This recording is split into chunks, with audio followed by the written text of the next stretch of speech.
Hello and welcome to chapter 14 on the late medieval in Italy, and the art that's we're going to study throughout this period is really going to tend to focus on how the Renaissance gets its start. This is jumping back quite a bit in the book, and then we're going to jump forward to chapter 20, also included in this presentation. So what you'll see is sort of a skimming over of the highlights in this book, the things that I want you to pay attention to, and I'm going to give you just a little bit of facts on them. These notes you can use within your quizzes, within your tests, but hopefully give you a greater insight into what is going on, what you should be looking for, and really what you should be viewing as we kick off this semester and this course. So, art never happens in a vacuum. There's always something that sparks it. It's not just somebody just randomly gets an idea someday. It's always representative of the culture and what's going on. So for the Renaissance, in order for it to happen, we're going to look between the period of 1200 and 1400. And this is sort of a gap in the visual arts that's sometimes referred to as medieval art or the Middle Ages. The Middle Ages or medieval is actually sort of like a negative connotation, because it's not that things were not being created or there was a decline for some reason.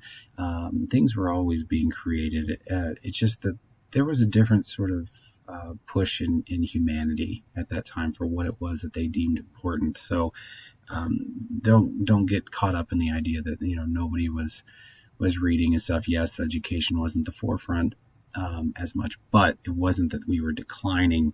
It was just a different time. So during this period, of course, several things happen like in time, but probably the biggest that we see is the Black Death.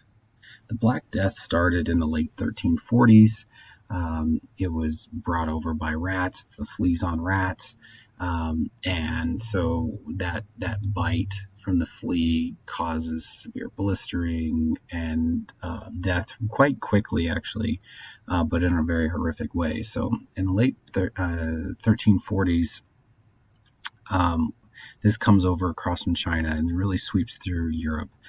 And just to give you some statistics, it ends up killing about 20 to 25% of the population in Europe. So we're talking about France, Burgundy area, which is the Netherlands and such, Germany, Italy, Spain, all of that just sees a huge wipeout. And in urban areas, they're seeing between 50 and 60% death rates, which would make sense, being more highly populated, more in contact with one another. So that Black Death sort of happening, it is only over a period of about 5 years, but it completely changed the mindset to what people believed they needed to be focused on. And so what we see is this shift towards what's called humanism, and I'll use this term a lot throughout these chapters on the Renaissance and the rise of the Renaissance and the great masters that we can all think of. But because of the plague and death and thinking of death all the times, our values change. You call into questions what you believed, what you followed. We see this happen quite a bit, even in earlier times. If you took my previous art history course, Art 200, we see sometimes people pray to one deity and then shift because it seems like everything's still bad, so that must have been wrong, so we're going to shift to another one and try that. And so you could see similar sort of properties within humanism. And this humanism also was sort of like starting to shift away from the church. Some things that happened, you had literary artists like Dante from he writes the Divine Comedy, and instead of writing it in Latin, it's written in a common language. So now people can read it. Because if you went to church at the time, the Roman Catholic Church, it is in Latin. It's only Latin. Not everybody speaks that. It's not what you speak in the house. It's not that everybody was running around Europe speaking Latin, or even in Italy speaking Latin. It was more of a higher class thing. It was considered part of the classics. So those who were educated could speak it. So now we have something that's for the masses. So that starts this sort of like break away from the church. Okay, if we can start publishing things out of Latin, then everybody can start to get sources. Those that survived the Black Death really started questioning their life and looking for answers in just reason. Okay, this is what we now refer to as sort of as science, but we're looking at reason versus just answers that come through religious means, or sometimes we refer to as religious dogma. And that's not to be negative towards religion. They did not oust the church. They were not rejecting the church, but instead of for example, let's say the Black Death being a cause of punishment for sins, they wanted to know, well, really, what is this thing? What's going on? And finding out the answer, within being sort of the vermin and the sanitation at the time. So, using that sort of logic to find answers in life. It's not to get rid of the church. So let me just be specific about that, because the church is still a major player in life for several hundred years to come. So, and you also see sort of new codes of civil conduct, how people act to one another, more ideas on charity, more ideas on education, and there's a strict attention towards education. And looking back to classical culture, so Rome and Greece, and philosophy and such. So education is a huge boost. How we interact and treat one another is a huge boost, and that just becomes sort of the guiding principles, kind of do unto others, really. So you could say kind of from a religious or Christian background on that. But this humanism is what will inspire the Renaissance, right? This sort of like positive thinking and thinking of hope, right? That's a really big happening for us in order to create. Now, in this entire chapter, there are several artists. There are several things you can look at, but the one why I go over this chapter is because it's so important in art is the work of Giotto. And Giotto does something that had never been done before. So art's beginning to flourish because of international trade is growing. Okay, international trade means money, and we'll talk about all that here in just a sec with patrons. But what we see is artists, they're not creating expressively, right? They're trained in a guild, at a workshop, like as an apprentice, and they're taught to paint like their masters, and they sort of move on. But what Giotto did is that not only did he train from a master, but what he does is that he finds out a way to change the pictorial space into something that has more visual depth. It's not a lot of foreshortening. Foreshortening is where we can see the sort of the illusion of depth through the proportion or changing of a figure. Think of a figure that's very close to us is going to be large versus a figure far in the distance is small. Well, they didn't do that in images at this time, and it's definitely a new concept. So Giotto gets a commission to do these 38 panels in the Arena Chapel in Padua, Italy. So check out the YouTube link. It's gonna go further in depth about that chapel. But he's considered the father of Western pictorial art. He is the artist who inspires the Renaissance, those artists working in the Renaissance, not the entire Renaissance, because there's a lot of factors, but those visual artists in the Renaissance point to him as sort of the breaking point from what artists had done for centuries and centuries to now this whole new look at pictorial space. And to give you an example, at which once again please watch that link, is one of the panels, his most famous, the Lamentation. Now you look at this and you're saying, oh, okay, what are we talking about? Why is this so different? Okay, well, a few things are going on with the figures. One, he is not following sort of a standard that is usually set upon in the guilds. When you look at the other art, there's sort of a flatness, which comes out of the Byzantine era, a sort of a stillness. So what he's trying to do is add motion and life. He's trying to add to the faces sort of a sense of grief. What we also have here, right here, you can begin to see it as a better expression of how the space go back. Now you're seeing a lot of damage over time, and these are frescoes, right? And frescoes, if you don't know what that is, please look at. But it's where you're painting on plaster, right? And there's a couple different ways, but look that up. And And these 38 panels, right, and how he's going about trying to naturally depict the subject matter in space is completely different than what other artists are doing at this time. And in the slides that are up and coming, you'll begin to see how and why that really becomes. But look at the folds, look at the drapery. He's looking more at natural color versus perceived color. He's looking at reflected light and how the color can change in between here. It's not just one hue and many values, what we call monochromatic. It's trying to observe life in a better light. Okay, well, in order for all this art to happen, one of the last and major things about chapter 14 that I need you to grasp is the idea of patrons and patronage. You probably understand this term already, so the idea that, in order for something, people create because somebody's paying them to create in a very specific way. So I point out that artists are not creating out of their own expression. Right? Giotto is one of those differences where he's observing some new things, so he's adding that to his work. But the subject matter of the work itself is dictated by the patron and where that money's coming from. So artists are not just like having some commercial side on the gig and then doing their own work. No, they just do this. Right? That's what they were trained in the guild to do. That's what they do.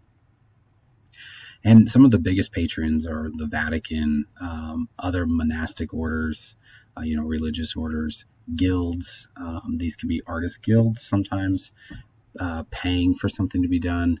And it could also just be an individual in that guild being paid to do it. Civic groups, you can imagine sort of like your local clubs and groups like Kiwanis or something like that, wanting work done in a specific space, and the wealthy. And most of these were done in sort of sacred spaces. I mean, there was work being done everywhere, really. But a lot of the work that has survived that we know of is because it's in these religious spaces. And that's because a lot of people, if you're making money, saw it as a tithe or a penance, a way to, sort of get your way into heaven. If you were able to pay to have some new piece done, then the church will pray for you. So there's other things to it, but that's sort of the main basis of it. But all of this has come from this increase in international trade. There's more people, individuals growing wealthy. It's not just places like the church. So with more wealth, right, this leads to more displays of that wealth. And usually it's the artisans that reap a huge benefit of it, as they are the ones who, are receiving those commissions. So as the demand for artists grows, so more artists start guilds, and these guilds are there to train artists. They are there to, not only raise the next batch, but as a way for like a master's name to live on. You are linked through your guild. And so that's how that's coming about. But this patronage really does set the standard. So you may be looking at all this art and saying, well, why is it always religious? Well, one, they can't be expressionistic. It's not like they're going to do a bunch of self-portraiture, even though a lot of artists did hide their own portraits within their pieces. They try to sneak stuff in that, and we'll talk about that throughout the semester. But because they can't have their own expression, right? They are told, hey, this is the church. They need, a Virgin Mary here. They need a little crucifixion scene over here. And then that's what's done, right? Well, and then that's what we think is the only thing being produced. There is other artwork that is probably produced, but we have to look at what has survived. And this is the main area of it. So I do want to say that this doesn't mean that style is the same from artist to artist and guild to guild. That is definitely what separates artists. That's why Giotto is so important. But they are making images based off of what they are told. So that's sort of the basis of chapter 14. And I'm gonna move quickly, hitting the highlights to keep these lectures short. So as we jump into chapter 20, right, we're gonna go back and forth between following sort of a timeline between the north, which is the upper Germanic area, the Netherlands area, known as sometimes Burgundy, and Flanders area, the Dutch, that sort of spot. And then we're going to go back down to Italy, where we see what's called the Northern Renaissance, and then some just call it the Renaissance. Italians call it like the true Renaissance and stuff. But both these periods are experiencing enlightenment or rebirth, as the term Renaissance refers to at this moment. And most of it's happening because of wealth and trade. Okay. So just to give you an idea of where we're looking at, of course we know Italy down in here, the boot. But as we move in, this area right in here, sort of another, I call it the sock to the boot, right? This little shape right in here is what we're going to be focusing on. Okay, so the Burgundy and Flanders area, these are just some of the terms that you need to know, and really to try to separate yourself with what's the difference, right? What's going on is a flourishment of economic trade and wealth, right? We're gonna see families in the Netherlands versus the families in Italy. The ones in Italy are called the Medicis. Ones up in north, the Coyers, right? They're just they're doing the same thing and making a ton of money off of it. The biggest thing is that we're going to see art that focuses specifically on the tangible, and in the north, what this means is that artists are making their own individual portrayals. So we're already seeing the north sort of break away into not only something that's going to be very stylistically them, but a little bit more expressionistic. And they'll grow on that. They are interested more in expression, where we're going to see it in the south within Italy. They're interested more on the natural setting, natural light, actual proportions, right? They want to make the human body as perfect as possible. That's not the focus in the north, okay? Some terms you need to be aware of there. You may see those on the quiz. Now, altarpieces.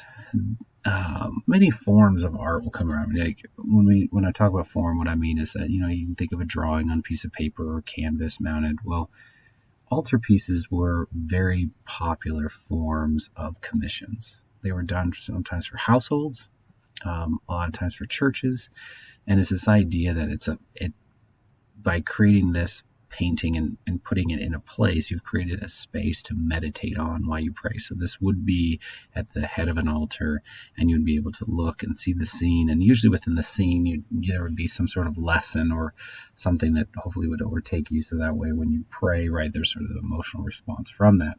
These things are very popular. There's a combination of woodworking and painting going on there, and they were definitely used as backup for the masses, like during a church service. When I say mass, it means church service. So that's how it works. It's kind of like, a stained glass window in the speech where it tells that story. So there's a little bit, if you're illiterate, right, there's some things that could be for you in this. I listed out some characteristics there, but I'm going to focus a lot on the space that we begin to see. Right here specifically, right, we see these receding lines, right? These are called receding lines, meaning that they're a part of what we know as perspective, right? The idea that things will recede to one point, a vanishing point. If we were to draw out these lines, they should all come to one point, right? It's not necessarily true in these. It wasn't the most accurate of perspectives, but it's fairly good, right? We can tell by the way this table is moving here, this one's moving over here, right? Eventually at that point, this should be right around the same. But this perspective technique is very new. The reason perspective comes around is actually because of the Crusades. And in the Crusades, you had Christian crusaders, fighting Arab Muslims in Constantinople and into the Middle East and Israel.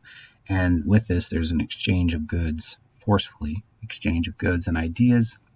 And in Islam, they really come up with the math for the ideas of perspective.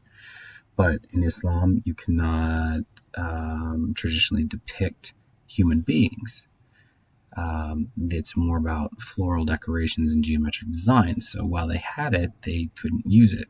Well, this text and these things that have now come over, Christians are okay with using them with their human depictions. So there's kind of an interesting fact for you.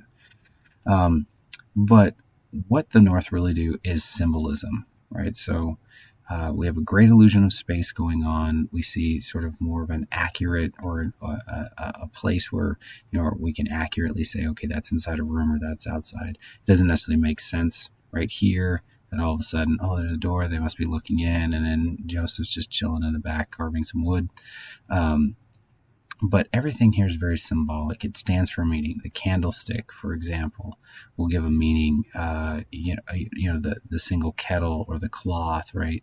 The colors themselves. Even here, we see the patrons. Usually, you'll always see in those patrons who paid the money, a part of the piece that said, "Oh yeah, I'm holy. I was there to see it.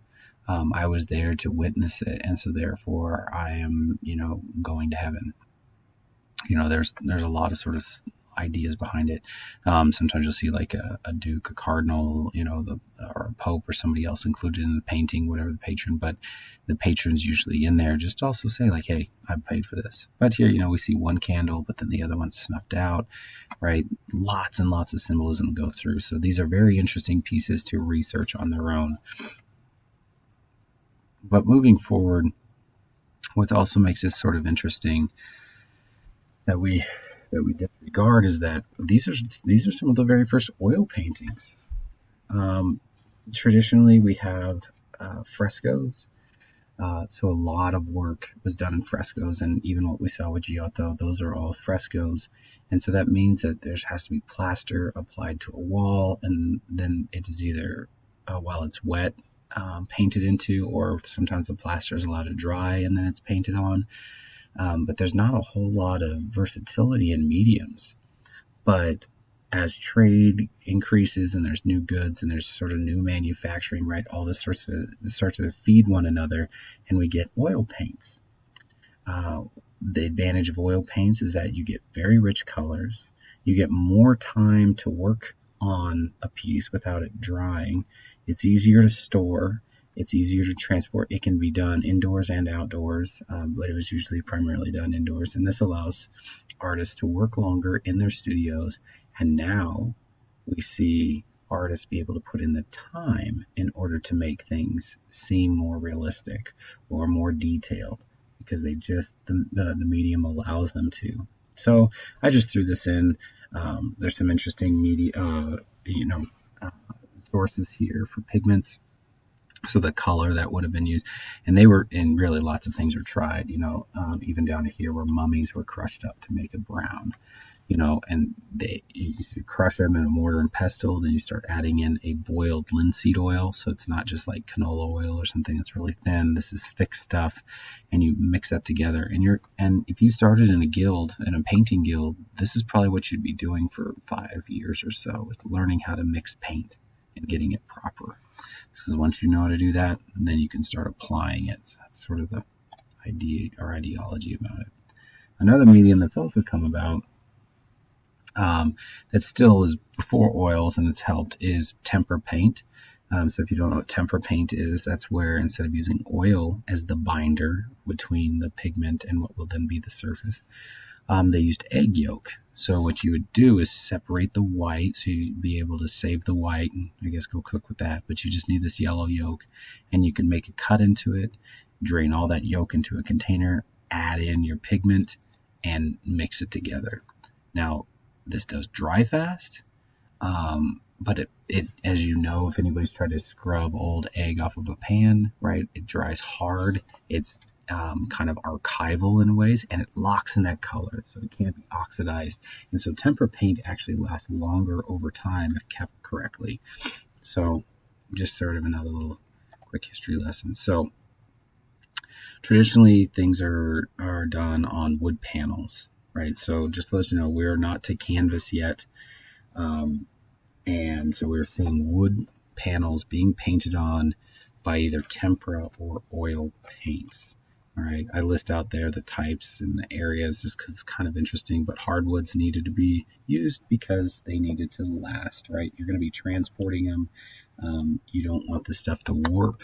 You don't want the stuff to start to crack when it dries out. So there's a lot of preparation in order to get to the painting that's on there. So canvas or cloth at this time was just meant as sort of you sketch on it, right? It wasn't permanent because it's fibrous, so those fibers just sort of bristle off, and if you just painted directly to it, it would all flake off over time. So they didn't have gesso yet to make that sort of like binding transition. Canvas, when it does come about, will allow us to work lighter and bigger on cheaper costs, and it'll once again revolutionize painting once it comes around. But until then, we're doing wood panels. Here's some. You need to know what glazing is, and sfumato, meaning smoke. So you'll need to know those. One of probably the most famous painter in the Netherlands, and he's famous not only there, but he achieved international fame. So he was known around Europe and really beyond, but in those areas. He was born 1395. And died somewhere around 1441. He was a court painter for Philip the Good and lived in Bruges. His most famous piece is this Ghent altarpiece, which is thought to have been started by his brother. So Jan finished this because his brother had died, and so he dedicated this work to his brother. He actually even claimed that his brother was a better painter than him. But which is pretty amazing because since he was so, well known for his work, so I guess maybe a humble statement. I did post some video links, and you'll see notations or links throughout these slideshows. But on Moodle, there's some great videos on this. It's just an amazing piece. But just to sort of go through there, we have two exterior panels that have the donors kneeling in prayer that are going on with them, and upon opening it, which is what we're seeing here, we're seeing the open part. You see God the Father in the Pope's triple tiara sort of thing. So we have that symbolic area here. Next to him is the Virgin, and then John the Baptist sits on his left. So God's left over here, right? And as the pieces for the Ghent church that is. John the Baptist is the dedication for that church. So we see Adam and Eve on the far edges, and then we see martyrs and saints and the 12 apostles dressed in red robes, all down in here. Okay, there's a lot of other individuals that not only are patrons but are sometimes well-to-do people. Sorry about that. That are depicted there. But that gives you sort of the main layout. This is hinged and meant to be unfolded on Sundays, but folded back up the other. So both sides are painted, right? So if you want to see those depictions, check out the video. Jan van Eyck, he also was highly skilled, not just for the church, but for individual commissions. So here's what I'm talking about when we have a wealthy patron, and that wealthy patron commissions this, and this is very, very popular. I highly suggest the YouTube link there, but it's highly popular because of all the symbolism that's going on. When we look at this, you see a man in a huge hat that looks kind of scary, a woman who obviously is pregnant or loves wearing humongous clothes, right? There's a little dog, looks like a shoe, so it looks like it's in a room. Amazingly enough, the symbolism and why all these things are added in there, it's just a great example of the painting style in the Flanders area that I'd mentioned before, where everything has to be symbolic. The interest of the patron in this particular one it's presumed to be like a marriage certificate on the back, which you can't really see very well, but if you zoom in, right, it says it's his signature, Jan van Eyck, but it says it's here, and then the back is a mirror. It's a little round mirror, and in there actually is Van Eyck painting. So it's a reflection of what's going on.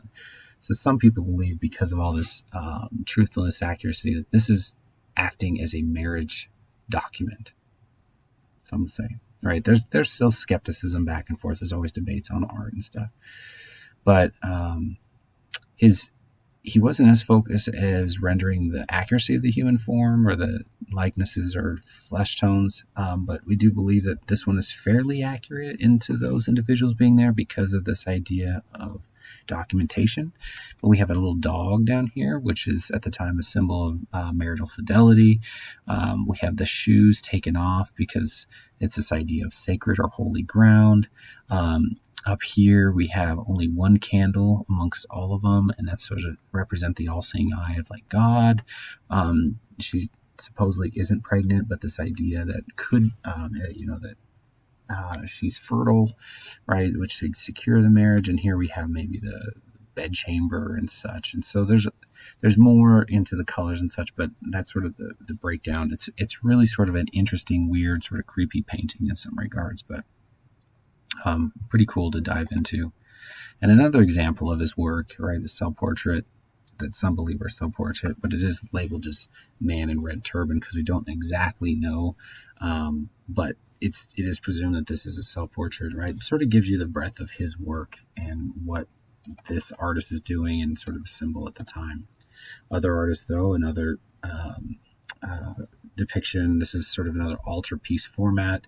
It would have been put inside a church, and this is just the painting that works around some of the other architectural features of the church. That's why they're grayed out there. But we see a lot of this altarpiece style going on. Okay. Also in the north with France, things that are going on in France. I give some facts, a little bit of what's going on there with the 100 Years' War, but we see focus a lot on manuscripts, really. So each area's kind of got their own taste, and these manuscripts is a book of hours, kind of like an almanac, and but it's for praying, right? Here's how you should pray, at what times, and there's several pages of these books of hours, and sort of the seasons that go with them. Pretty interesting. We also see, in this case, it's a diptych, but following some of the same guidelines that is happening in the Netherlands, we see the donor with St. Stephen on the left over here. You can see sort of that same Flemish style that we've seen with Van Eyck's work, that painting technique, and there's a lot of symbolism used. The stone that's here, he was stoned to death, so some believe that maybe that's what that stone is, or maybe the idea of the rock, right? On this rock I'll build my church, so there may be something with that. But stoning to death is sort of the one that we lead towards. What's kind of odd, though, is that these pieces don't really go together. They look like two individual pieces, but they are a diptych, and they were commissioned. And what's kind of odd is that it's not so odd that we see Mary nursing, but the child itself is a little bit usually larger, and we don't see like the halo and things on there. So it's like, all right, is this the Virgin Mary? Or what have some speculated, is this the mistress of King Charles? So we do know that he had a mistress named Agnes Sorel, and the king commissioned these pieces. And what's interesting is because we do know that Agnes sat and posed for this, and it was finished after she died, and it was assumed that maybe she was poisoned to death as she was bearing a child for the king, right, which would pose a huge problem as far as who would be the successor. And we know, though, that she'd already given birth to 3 daughters, right, but never a son. And so there may have been some symbolism like that they knew that maybe this is going to be a boy. I don't know how they know that, but anyway, there's some speculation going on that there's a little bit more sinister that happened behind this. But so there's a lot of personal symbolism and an otherwise pretty religious narrative. So interesting pieces to go through. In Germany, we see some other forms of altarpieces that were carved. We still see the hinge, right, where the doors would shut. But we're seeing this beautiful relief carving going on, just immaculate, right? And this is definitely influenced by the Gothic style when you think of Gothic cathedrals and all the decoration that are going on in them. And now it's starting to blend into these newer scenes with religious, not only just religious, but the highly detailed, more lifelike figures. The last thing I'm going to talk about that's also coming up is the graphic arts. So international trade, all these things are developing. We've talked about oil paints, those coming around, but we also see, paper being produced, right? The ideas of paper. Marco Polo is brought back from China to the Silk Road, and so paper is being produced in more mass abundance. It's cheaper to make, and so as it becomes cheaper, we see more books. Gutenberg, he's around 1445 when he finishes his printing press and movable type. So there's just mass coming out, right? If you can print several images. So here we see an engraving, which is where you take a sheet of metal and you use sharper tools to gouge into the surface, and then you put ink into the surface and run it through a printing press. That printing press allows you to make multiple copies a whole lot quicker. But with that happening, artists now are using this medium as another way of finances. They don't just have to do commissions. They can be doing some of their own smaller, even quicker work. So printing is definitely my thing. And if you want to see how printing works and how an engraving is done, please check out the YouTube link there. So that's a quick note on the chapter. Post in your discussion and your quiz. And if you have any questions, just email me.